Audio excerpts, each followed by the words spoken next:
Police কিন্তু লাঠি charge করছে এবং আমরা দেখছি যে পুরো জায়গা জুড়ে উত্তাল পরিস্থিতি বিরাজ করছে।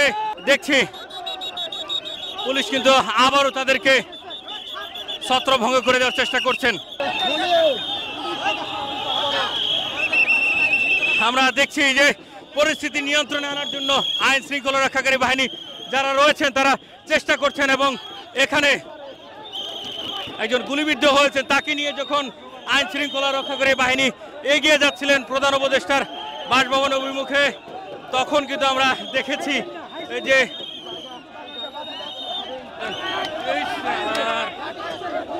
পুলিশ কিন্তু লাঠি চার্জ করছে এবং আপনাদেরকে দেখানোর চেষ্টা করছে পুলিশ সদস্যরা চাকরিচ্যুত বিডিআর সদস্য যারা রয়েছেন তাদেরকে লাঠি চার্জ করছেন এবং আমরা দেখছি যে যমুনা অভিমুখে যারা এসেছেন তাদের এখানে সাউন্ড গ্রেনেড নিক্ষেপ করা হয়েছে, জল কামান মারা হয়েছে এবং একজনের পায়ে খুব সম্ভবত গুলি লেগেছে এবং আমরা দেখছি যে ধীরে ধীরে আন্দোলনকারীরা পুরো পরিস্থিতি কিন্তু একদম উত্তাল করে ফেলেছেন।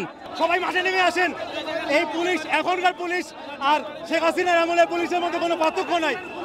এই মুক্তিযোদ্ধার সকলে মারছে। এই যে কি অবস্থা, আমার মতো মানুষের 4টা বাড়ি মারছে, সবাইকে মারছে। আমি সবাইকে বলবো সবাই রাজপথে নামেন, বিডিআর যত পরিবার আছে সবাই রাজপথে আসেন। এবং আমরা দেখছি যে পুরো জায়গা জুড়ে উত্তাল পরিস্থিতি বিরাজ করছে। দুজন অসুস্থ হয়ে গিয়েছেন এবং তারা এখানে অসুস্থ অবস্থায় পড়ে রয়েছে। ভাই আহত হয়েছে, পুলিশ বিডিআর সদস্য আহত হয়েছে।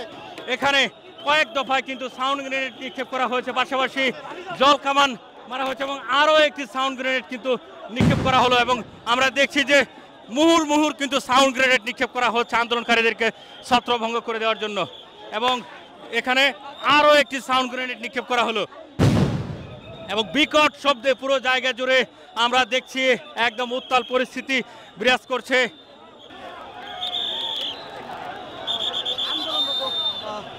এখান থেকে ছত্রভঙ্গ করে দেওয়ার চেষ্টা করছেন।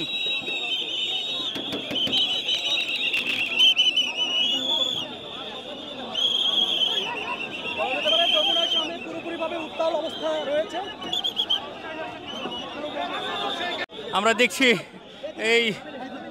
এই মুহূর্তে একজনকে নিয়ে যাওয়া হচ্ছে,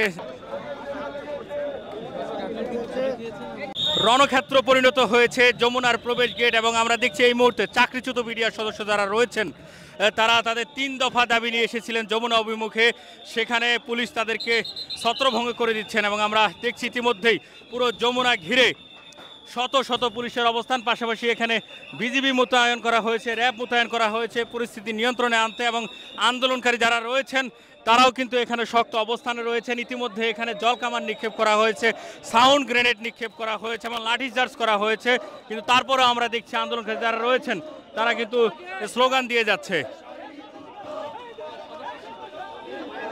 আমরা দেখছি আন্দোলনকারীদেরকে আবারও ছত্রভঙ্গ করে দেওয়ার জন্য পুলিশের যে সকল সদস্যরা রয়েছে তারা এগিয়ে যাচ্ছে এবং তাদেরকে এখান থেকে সরিয়ে দেওয়ার চেষ্টা করছেন।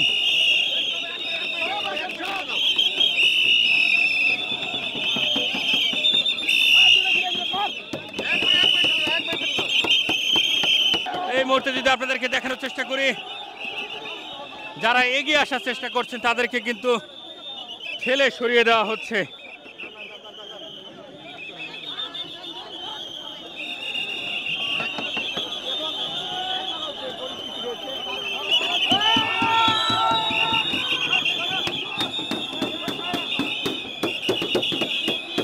আমরা দেখছি যে আন্দোলনকারী যারা রয়েছেন তাদেরকে সরিয়ে দিচ্ছেন পুলিশের সদস্যরা।